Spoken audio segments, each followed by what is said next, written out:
Okay, looks like that works. Thanks so much, Michelle, and the rest of the team for the invitation, not only to the Radical Software, but also to the symposium. As mentioned, I'll be talking about the connection machine, for which I'm showing sketches and some photos of the prototype. Who's keeping time and can give me a high sign that I have 5 minutes? You're not. Aha, okay, great. Good. So as mentioned, I started out as a product design engineer, Stanford product design, worked at Hewlett-Packard for a couple of years doing computer housings for computer terminals, and then went to MIT and ended up getting a degree in mechanical engineering, but actually half of my classes I took in the precursor to what became the Media Lab a couple of years after I graduated. So during that time, I had already decided I wanted to actually become a media artist, but then I got hijacked, kind of, from my friend Danny Hillis, who was doing his PhD at the MIT AI Lab under Marvin Minsky. So the AI Lab was one of my main social groups when I was there. They threw better parties than the mechanical engineering department. Always choose for the better parties. So a couple days after my graduation, he came to me and said, you know, I've been working on my PhD in this connection machine topic, which was more than 65,000 processors connected together in a complex way in a structure inspired by the human brain, which has, 80 billion very simple processors in it, but somehow out of these connections, human intelligence can arise. So he was going to try doing a much reduced version, only 65,000, but connected together in a complex 12D billion n-cube that's standing in the middle, me below, wearing our t-shirts, which will play a big role in this story. I asked him, okay, I started work and said, well, what is this 12-dimensional Boolean n-cube? Because I have to figure out how to wire it. And he said, well, that's actually Richard Feynman's idea. And Danny had really got me to come to work for him by saying, if you come, you get to work with Richard Feynman. And since I had been a physics student originally at Stanford, he was one of my big heroes. And I said, where can I sign? Come, I'll come. So you might know Feynman got his Nobel Prize in physics, also largely for his Feynman diagrams, where with very, very simple diagrams, he was explaining very complex ideas in high energy physics. There was a lot of math that he was doing also, but the diagrams were really an innovation of his. That's my photograph of him down there in black and white, taken in the first year where we worked together at Thinking Machines. So I went to Feynman, and if you know Feynman's lectures at all, this will sound very typical. I said, well, what is a 12-dimensional Boolean n-cube? And he says, it's easy. And he grabbed a piece of paper and a pencil and started drawing. And actually a lot of our development of the connection machine, the world's first AI supercomputer, really was done on paper and pencil back in the mid-80s. So he said, take one chip, connect it with another chip. That's a one-dimensional cube, hypercube. Duplicate it, connect the edges. It looks like a square, but it's a 2D hypercube. Duplicate that, connect the edges. It's now a 3D hypercube where the corners are the cubes. Every chip is connected to 3 other chips directly, and the farthest distance is 3 steps between one chip and the furthest one away. And then he drew the 4th dimension, the cube within a cube, connected the edges, and then he said, that's the 4D cube, and then it's too complicated to draw. Yeah, right, and I'm supposed to, so I have to be able to tell the electrical engineers where every single one of the 12 connections from each chip is going to go, and he's telling me it's too complicated to draw.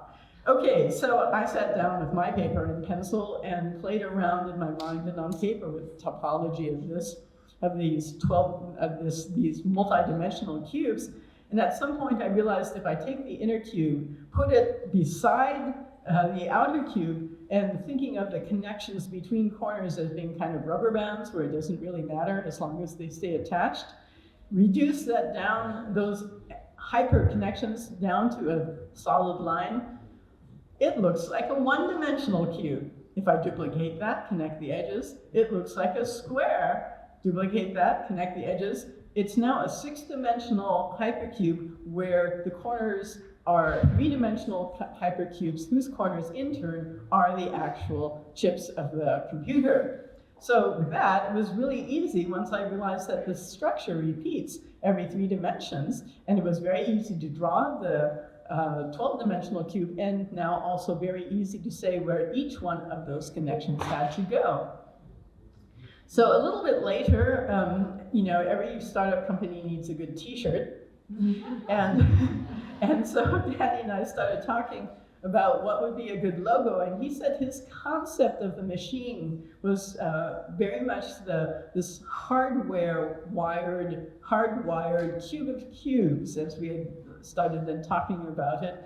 But inside this hard structure of the cube of cubes, there are the soft processors and the soft data connections that don't have to really pay attention to the hardware structure. So this is the design they came up with, and we called it the CM1 t-shirt. And then in 1998, several years after Thinking Machines actually had gone bankrupt and no longer existed, it turns out that Steve Jobs brought out the Think Different campaign with photos of people like Martin Luther King, Mahatma Gandhi, but also Richard Feynman wearing my t-shirt as he did for many of his lectures. So at that point, print on demand online became available, and I brought out my t-shirt again, and since then we've called it the CM1 Feynman t-shirt. So let's go back to the 80s. This is the reality of what it looked like. Those are the backplanes, and from that there's all sorts of boards going out, and these are the cables connecting them. But at some point, after a lot of negotiations with the electrical engineers, how many connections do you really need? Then I was able to get it down to a package that I realized would fit into pretty much every 19-inch rack. So it could look actually like every single other computer out there. The problem was, we were all very young. I was 25, 26 at the time. Danny was the same age. A lot of our engineers and scientists were actually younger. So we were planning to bring people in and say, for only $3 to $5 million, you can buy this new supercomputer that is completely different from anyone you've ever seen, and it has a structure that's like no other machine that's in existence. Because in those days, parallel processing meant maybe 2, maybe 4 processors. I see some people nodding their heads, yeah, I remember that time. So of course, if we brought them into the machine room and the guy said, it was always guys buying these supercomputers, and if the guy said like, oh yeah, it looks a lot like the new refrigerator I just bought, then we knew we would have lost. And they also said at the company, they said, listen, if we're charging $3 to $5 million for the computer, don't even worry about what the packaging costs, just make it look really fantastic. So of course, at the company, we were also talking a lot about AI, about this dream of creating intelligent life. And of course, the background into which we were operating as a company based in Massachusetts, in Cambridge, was this sort of Judeo-Christian cultural area in which, most people would know the history of Prometheus, who formed, for the Greek and Roman myth, had formed humans out of clay, but gave them fire because they were such puny creatures, and fire or technology would enable them to survive. And for this, Zeus punished him and had an eagle come and tear out his liver every day.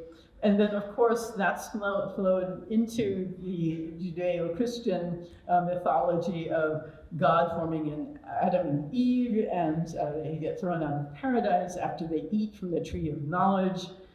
There's a Jewish tradition of the Golem, where rabbis, very holy, very learned men, can create life. They make a figure again out of clay, animated with a holy word that's placed in the mouth or on the forehead, and it becomes sort of like a menial servant. But if it goes wrong, if it goes awry, if it starts damaging things, then they have to remove that holy word, and then it turns back into a lump of clay. And of course, behind all of our fears of AI, Mary Shelley's Frankenstein, the modern Prometheus, where Dr. Frankenstein is able to get this monstrous construct to come alive, but the Frankenstein monster is so ugly and terrifying, and is so misunderstood, and is so hurt by the fact that he's misunderstood, that out of anger he starts actually killing people.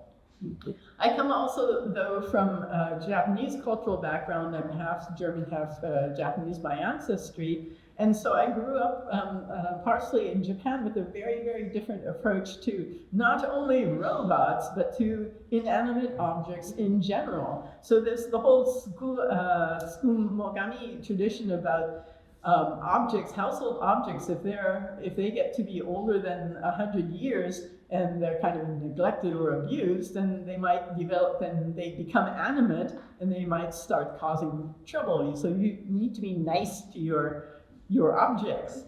And you know that in the Shinto religion, you only have sacred ropes designating a tree or a rock that has some sort of spirit. A sword, a finely crafted sword, can have a spirit. So there's a very different relationship on the differences between animate and inanimate life, not just between humans and animals. And I found out that the first official Japanese robot, Gakuten Soku, was done in the 1920s and was built really as sort of in contradiction to the Western idea of robots as being sort of slaves and servants, and he was hoping that this robot could be the start of robots that provide inspirations and can be friends, as was Osamu Tezuka's Astro Boy, who was, a little boy robot who wanted so much to be loved as a human boy would be loved. So I understood at that point that our feelings about AI, about creating life, were very much a cultural phenomenon. And but this, these are all things that flowed into it. And of course, the AI lab was a very positive, AI can be good environment, rather than we think, it's going to, we're trying to design the machines that will kill us as soon as they become sentient. So in that time, however, and this is early mid-80s, 2001: A Space Odyssey, which was really almost 2 decades before this, was still the dominant image in American culture about what AI was. So it had this, one huge eye, and if you know the film, you know that basically at some point, the machine thinks that the human astronauts with it on the ship are going to endanger the mission that HAL was programmed to carry out, and therefore it needs to kill them. And the one astronaut who's still alive and awake has to go into his memory banks and basically lobotomize HAL. So this was still very much the dominant image in general society, but there are other images like Stanislav's Lem Golem 14, where this is a huge AI that takes up a huge building at MIT, and was of course designed by the military-industrial complex to wage war. But at the point when the machines become sentient, this and other machines around the world, they tell their makers that actually they're really not interested in the puny concerns of humans and warfare. They want to go off and spend the rest of their existence contemplating metaphysical questions, and they stop talking to human beings. So this, of course, is more the ideology, if you will, that we had at the AI lab, where we were seeing machines as being helpmeets, as being something that could extend our existence and ourselves as human beings And a lot of people from that culture still talk about the AI is the next stage of human existence, and whether it replaces us or whether it becomes part of us and our helpmeet is for a lot of people not so important because they are making it. So that might be shifting right now, but we'll see. So anyway, so these are the sort of cultural questions, cultural sphere that I was embedded in, that was part of my own development as an engineer who was reading a lot of science fiction. And so when we came to look at the form, we finally decided that really this cube of cubes would be the best way to express the form directly in the machine. The cube of cubes of the t-shirt. But it should be, and this is really a design criterion from Danny. He said, let's make it so it's not taller than you. I'm 165'3", and his reasoning was that the machine would be mostly used by white American males. They're mostly like a bit taller than me. And so it wouldn't be an overlord that would be threatening them. It would be a member of the family. This was literally a design criteria. Let's make sure that the machine feels like it's a member of our cyborg family, if you will, and not an overlord. So for the form, for the physical form expressing the 12-dimensional cube of cubes, we made the structure really this black cube of cubes. And then for the software lights, every processor chip needed to have a status light. And in those days, the only color LEDs you got was red.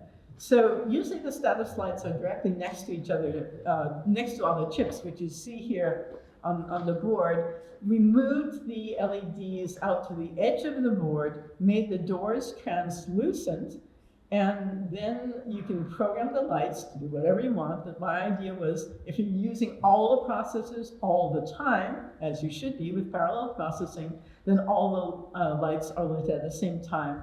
They're glowing through the doors on the front and back sides of the machine, and you can see that it's working and using all the processors. Well, at some point, the president of the company, Cheryl Handler, says, actually, can you make them blink in a random and pleasing manner so it looks like it's thinking?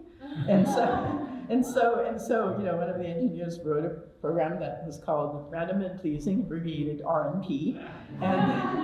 And when I got one machine into the Museum of Modern Art, I put them in touch with my friend Dan Aronson, and he was able to tell them how to program RNP for the hardware simulation that they use to make it look like the machine is still working. So in order to get the machine into the Museum of Modern Art Design Collection in 2012, I was doing all these interviews with Danny and other friends of mine from that time to get together material to prove to the boards that that Paola Antonelli, the design curator, had to go through, that this machine was worthy of being in the collection. And when interviewing Danny, everything I could read on the internet at that time said this machine was a failure. It was a dead end. The machine and the company Thinking Machines died in the mid-90s and disappeared. And I asked Danny, I literally asked Danny, my first question in the interview is, was the connection machine really a dead end? And he rolled his eyes and told me the story that you couldn't find, at least at that time, on the internet, that after Thinking Machines went bankrupt, Danny started a new company called MetaWeb. He said the Thinking Machines Corporation designing the hardware was one thing that he needed, but the other thing that was necessary is the semantic networks, and I think Nadia had also mentioned this in her piece, in her talk. And so in 2005, he started this company, MetaWeb. In 2010, he sold it to Google. Now, Google was co-founded by Sergey Brin, who learned his parallel programming on a connection machine. at the University of Maryland. If you know the early history of Google, you know that its success as a search company was based on two algorithms, PageRank, kind of named after Larry Page, and MapReduce. Now, PageRank is like, okay, which page should go to the top of the rankings? That's kind of easy. MapReduce, it turns out, is actually, I think it's a concept from Lisp programming, but Danny covers it in his book, The Connection Machine, about how you need to, you've got these thousands of processors, you need to map the data out over that huge network of processors. They do their calculations, then you have to collect the results and reduce them down to a result or a result set. And for some reason, Google got away with patenting this algorithm and calling it MapReduce, with the change that instead of being over the processors in one machine, it's over clusters of processors. Okay, so that was one aspect of Google's further development of the connection machine and thinking machines, and the other was that when Danny sold the MetaWeb company to Google, his co-founder John Gianandrea went to Google, became for a couple of years the head of Google Search, and then the head of Google AI. If that's not also wie man auf Deutsch sagt, ein roter Faden, a definite trace going through the history, I don't know what is. This is not covered in histories of AI. If there's any PhDs out there wanting to do a history of technology, this is a completely unknown and unexplored aspect of that history. And I'm the only one talking about it. And I don't have the standing that needs to get it out there into the history of computing. So anyway, the other point to get it into, of course, the design collection was my secret weapon. My friend Joanna Hoffman, who I had known in Silicon Valley when we were both working there. We were both in the social circle of Xerox PARC, which invented mice and Windows, as you probably know. She was working at Apple and couldn't tell me what she was working on until 1984, when the Macintosh came out. She was working on the first Macintosh with Steve Jobs and became his right hand. Both at Apple, and then when he was kicked out of Apple and started the company Next Computer, she went with him there. She told me years later that when Jobs saw the first image, the first published photograph of the connection machine, he came to her and said, "Find me the designer, I want him to design my next computer." And unfortunately, that was 1986. I was already in Munich at the Munich Art Academy. Germans didn't have email at that point. Maybe some research. I kid you not. It took 10 years, it was only in the mid-90s that Germans started getting emails. So I was completely cut off from my entire US high-tech crowd. And she said, "Tamiko's gone to Europe to study art, and I have no contact information for her." But looking at his Steve Jobs design sense, looking at the machines he did before, the Apple II, the Macintosh, and looking at the Next Computer, the ones before, they were beige, they were sort of, rounded edged and cuddly. The Next Computer was a perfect black cube. And you look at all the designs that come after that, and there's a huge change in the visual design aesthetic, something that I call the technological sublime, where you see this object and your immediate reaction is, if I can possess and use this object, it will turn me into a cyborg in some sense. It will allow me to do so much more than I can do at the same time. And by the way, if you're wondering what the power of a connection machine from the 80s was, I estimate it to be an iPhone 5, which probably none of you have in your pockets anymore. So anyway, that's what I needed to convince the Museum of Modern Art Design Committee to acquire one of the machines. They were the first museum to also build in the simulated lights, because all the computer museums were saying, okay, we've got the hardware, that's all we need. And it was only the MoMA design team that said, you know, the lights and the feeling that the machine is alive and is animate is such an important part of the design. We will put the money into making that work again. Thank you so much.